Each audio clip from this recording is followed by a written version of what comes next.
things first, I'ma say all the words inside my head. I'm fired up and tired of the way that things have been. Ayun mga Lodi, laba tayo ngayong gabi. Kasi bukas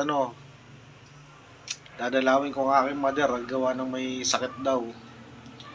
So bukas uwi muna tayo sa ating hometown. Dalawin muna natin yung magulang natin. Dala natin ng konting pagkain, di ba? Para matuwa naman kahit konti.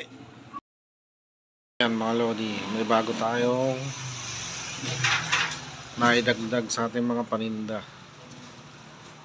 Pizza. Bagong dagdag. Yan, mga karton. Ngayon lang nag-umpisa to. Kanina. Ngayon ang ating pizza. Para di siya maging masira kaagad. Kailangan naka-freezer.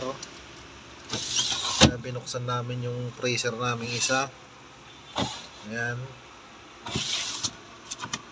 Unang subok lang namin to sa pagpipizza. Sana umayos yung benta para tuloy-tuloy.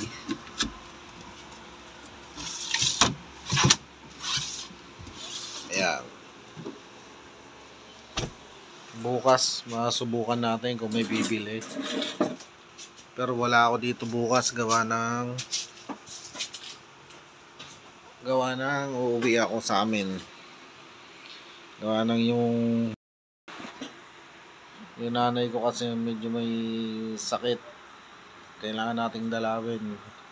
Bigyan man lang natin ng konting panggamot para makabili siya ng gamot. Kasi tumawag sa akin nung nakaraan. Kaya uwi muna tayo sa amin bukas. Ang magbabantay dito bukas si Mami tsaka yung panganay ko. Ayan. Yun, masaya ako dahil nadagdagan yung natin, yung paninda. Sana umayos yung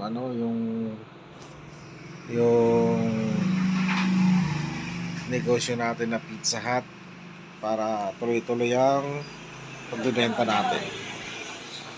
So mga Lodi, kita-kits na lang tayo bukas.